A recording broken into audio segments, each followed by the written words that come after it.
வணக்க மக்களே, அனைவருக்கும் இனிய வணக்கம். இன்னைக்கு நம்ம இந்த ஒரு வீடியோவில் எதை பற்றி பார்க்க போகிறோம் அப்படின்னு பார்த்தீங்கன்னா, தமிழக அரசு வழங்கி வரும் கலைஞர் மகளிர் உரிமை தொகை திட்டத்தில் தற்பொழுது அளிக்கப்படும் 1000 ஊக்கத்தொகையை 2500 உயர்த்துவது குறித்து ஆலோசனைகள் மேற்கொள்ளப்பட்டு வருகிறது.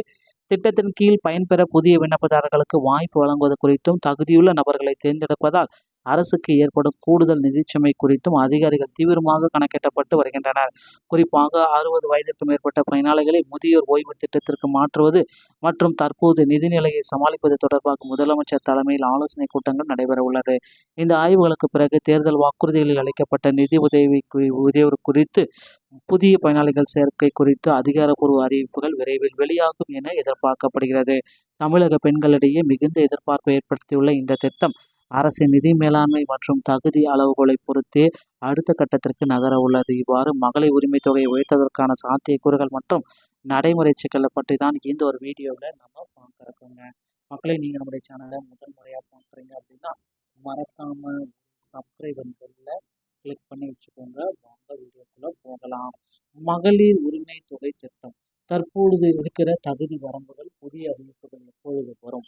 ஸோ தற்பொழுது பார்த்தீங்கன்னா 2026 தேர்தல் வாக்குறுதிகளில் முதல்வர் விஜய் அவர்கள் 2500 ரூபாயாக குறிப்பிட்டு சொல்கிறாங்க. 21 வயது நிரம்பியதாக குடும்ப தலைவியாகவும் இருக்க வேண்டும். குடும்பத்தின் ஆண்டு வருமானம் 2.5 லட்சத்திற்குள் இருக்க வேண்டும். 5 ஏக்கருக்கு குறைவான நன்சை அல்லது 10 ஏக்கருக்கு குறைவான புஞ்சை. ஒரே குடும்ப அட்டையில் ஒரு பெண் மட்டுமே விண்ணப்பிக்க முடியும். ஆண் தலைவராக இருந்தால் அவரது மனைவி. ஆரம்ப கட்டத்தில் இந்த கடுமையான நிபந்தனைகளுக்கு பின்னர் படிப்படியாக தளர்க்கப்பட்டன. ஸோ 2026 சட்டமன்றத்தில் இது பார்த்தீங்கன்னா இது ஏற்படுத்தியிருக்காங்க. இந்த அறிவிப்பு. உரிமை தொகை திமுக அரசு 2000 வழங்குறது. ஆனால் தாவேக அரசு பார்த்தீங்கன்னா 2500 வழங்கப்படும். சிறப்பு அறிவிப்பு 60 வயதுக்கு மேலே இருந்துச்சுங்க அப்படின்னா 3000 அந்த அமௌண்ட்டு வழங்கப்படும். தற்போதைய நிலைமை மற்றும் எதிர்பார்ப்பு என்ன அப்படின்றது தான் இப்போ கேள்விக்குறியாக இருக்குது. ஸோ இதில் ரொம்ப பேர் எல்லாருமே எதிர்பார்க்கறது ஆட்சி மாற்றத்தினால இது மாறிடுச்சு. தேர்தலுக்கு பிறகு ஜூன் ஜூலை மாதங்களில் பயனாளிகளுடைய வங்கி கணக்கில் பழைய தொகை 1000 ரூபாய் மட்டுமே வர வைக்கப்பட்டது. புதிய அரசான தமிழக வெற்றி கழகம் அறிவித்த 2500 ரூபாய் எப்பொழுது வரும் என பெண்கள் காத்திருக்கிறாங்க. ஸோ புதிய விண்ணப்பங்கள் புதிதாக விண்ணப்பிக்க வாய்ப்பளித்தால் எத்தனை பேர் தகுதி பெறுவார்கள்? 60 வயதுக்கு மேற்பட்ட எவ்வளோ பேர் இருக்காங்க? ஒட்டுமொத்த நிதிச்சுமை இதனால் எவ்வளவு ஏற்படும் அப்படின்றது எல்லாமே பார்த்தீங்கன்னா ஒரு டேட்டா பேஸ் எடுத்துகிட்டு இருக்காங்க. பயனாளிகளுடைய எண்ணிக்கையை கணக்கிட்டுருக்காங்க. ஓகேங்களா? ஸோ 60 வயதுக்கு உட்பட்டவர்கள் மகளிர் உரிமை தொகை திட்டத்தில் 2500, 60 வயதுக்கு மேலே போயிடுச்சு அப்படின்னா 3000. இது எல்லாமே பார்த்தீங்கன்னா உங்களுக்கு கொடுக்க போகிறாங்க. கூடுதலாக நிதிச்சுமை பயனாளிகளுக்கு தலா 1500 உயர்வு, புதிய பயனாளிகளுக்கு ஒதுக்கீடு. தற்பொழுது தமிழக அரசின் நிதிநிலை பட்ஜெட் ஒதுக்கீடு எல்லாமே ரெடி ஆகிட்டு இருக்கு. இந்த பட்ஜெட் ஒதுக்கீட்டில் இதற்குண்டான ஒரு அப்டேட்டை வழங்குவாங்க அப்படின்றத எதிர்பார்க்கலாம்.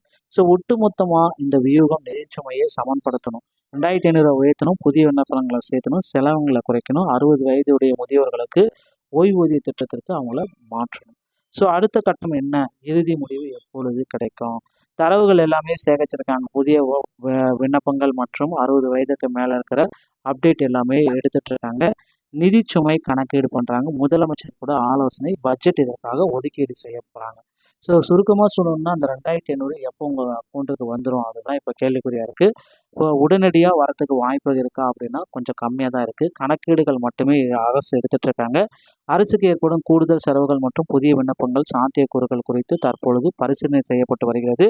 வரவிருக்கும் பட்ஜெட் தாக்கலுக்கு முன்னதாக நடைபெறும் ஆய்வுக் கூட்டத்திற்கு பிறகு வாக்குறுதி எப்பொழுது செயல்படுத்தப்படும் என்ற அதிகாரப்பூர்வ அறிவிப்பு வெளியாகலாம்.